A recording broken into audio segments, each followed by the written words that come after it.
లేవండి లేపండి దేశాన్ని కాపాడుకోండి.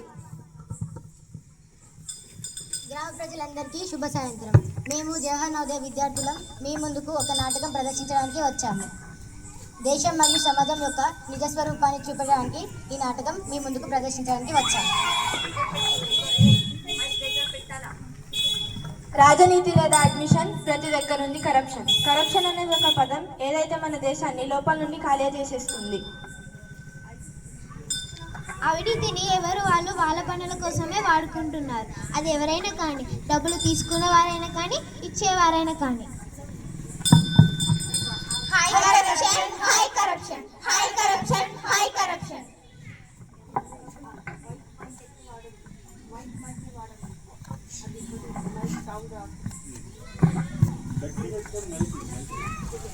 ఇదొక సిక్సర్. ఇది మరో సిక్సర్.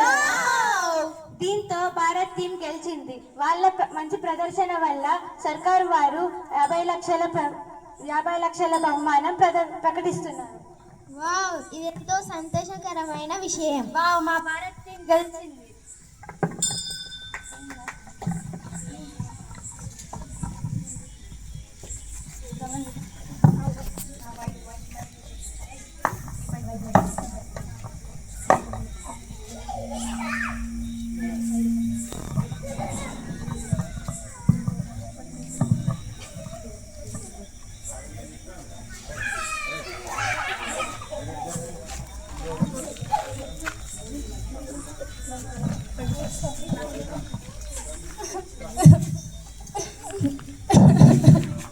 దేశానికి జవాను చిరస్మరణీయుడు.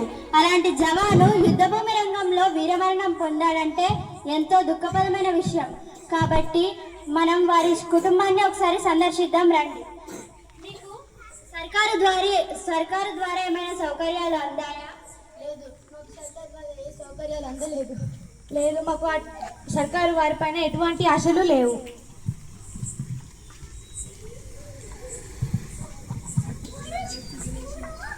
దేశాన్ని పరిస్థితి చూస్తే చాలా భయంగా అనిపిస్తున్నది. మారుతున్న విధాలను చూసి భయంగా ఉంది. అక్కడ దేశం కోసం సైనికులందరూ ప్రాణాలిస్తుంటే ఇక్కడ లంచాలు తీసుకొని దేశాన్ని నాశనం చేస్తున్నారు. లంచం అనే ఒక చిన్న పదం కానీ మన దేశాన్ని ఎంతో పతనపరుస్తుంది. కాబట్టి మనం లంచాలను తీసుకోవడం మానేద్దాం మరియు నిజాయితీగా బ్రతుకుదాం. జై హింద్. మాకు నీతి కావాలి, అవినీతి ఆపాలి. నీతి కావాలి, అవినీతి ఆపాలి.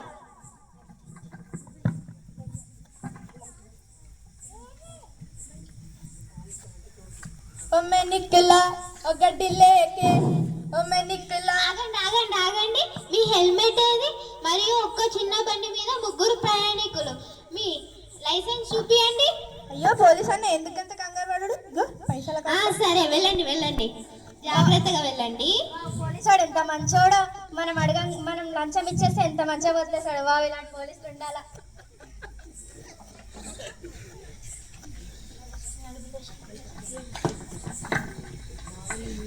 అందరూ మాట్లాడుకుంటున్నారు. అవినీతి గురించి ఫిర్యాదు చేయడానికి ఏదో వెబ్సైట్ వచ్చిందంట కదా?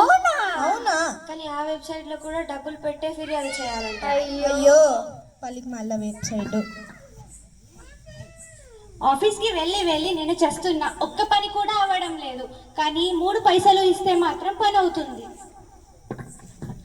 అరే, ఈ అవినీతి ఎవరు పెట్టారో ఏమో. దీన్ని ఆపేయడానికి మీ దగ్గర ఏమైనా ఉపాయాలు ఉంటే చెప్పండి కదా. ఏది నా టికెట్? ఏం టికెట్ ఏంటి? అక్కడ వాళ్ళు క్వాలిఫికేషన్ అవుతుంది, టికెట్ కాదు. ఏం తలకాయ నొప్పి ఉంది అసలు. ఇది ఏం క్వాలిఫికేషన్? 9th ఫెయిల్ అయిన తర్వాత ఇన్ని కానీ మర్డర్ కేసులు ఉంచుకొని క్వాలిఫికేషన్ ఏం అవసరం? అసలైతే మనం మంచి నేతలను ఎన్నుకుంటే వాళ్ళు దేశం కోసం కాకుండా, స్వార్థం కోసం కాకుండా మన దేశం కోసం పనిచేస్తే మనకి ఈ పరిస్థితి రాదు కదా. నేతలు కూడా లంచం తీసుకుంటున్నారు కదా. అది నిజమే. ఈ సమాజంలో అందరూ డబ్బులు తీసుకొనే పనిచేస్తున్నారు. మనం ఎంత ఆపేయాలనుకున్నా వాళ్ళు ఆపుతారు.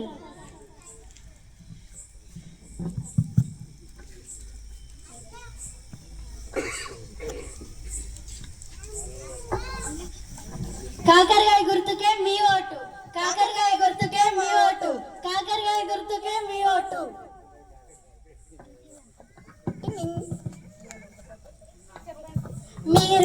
కాకరకాయ గుర్తుకే ఓటే. మేము వేరే వాళ్ళకి ఓటేస్తున్నాం. ఎందుకందరం టెన్షన్ పడుతుర్రు?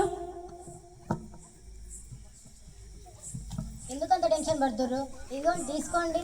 మా ఓటు ఎప్పటికీ మీకే, తప్పకుండా వేస్తాం. ధన్యవాదాలు.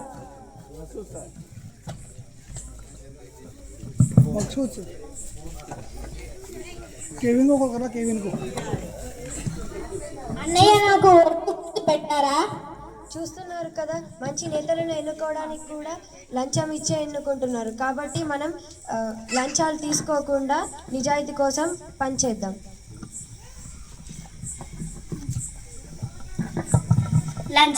లంచం అనే చిన్న పదమే కానీ మన దేశాన్ని చాలా వరకు తపనపరుస్తుంది. మన దేశాన్ని చాలా వరకు ఇప్పటికే నాశనపరిచింది. కాబట్టి మనం ప్రభుత్వ శాఖల్లోనే కానీ ప్రతి ఉద్యోగ ప్రాంతాల్లోనే కానీ మంచిగా నిజాయితీతో అందరికీ మంచిగా పనిచేస్తూ మనం కూడా మంచిగా పనిచేస్తూ ఉంటే మనం లంచాలు తీసుకోకుండా మన భారతదేశాన్ని దూసుకెళ్దాం. ధన్యవాదాలు.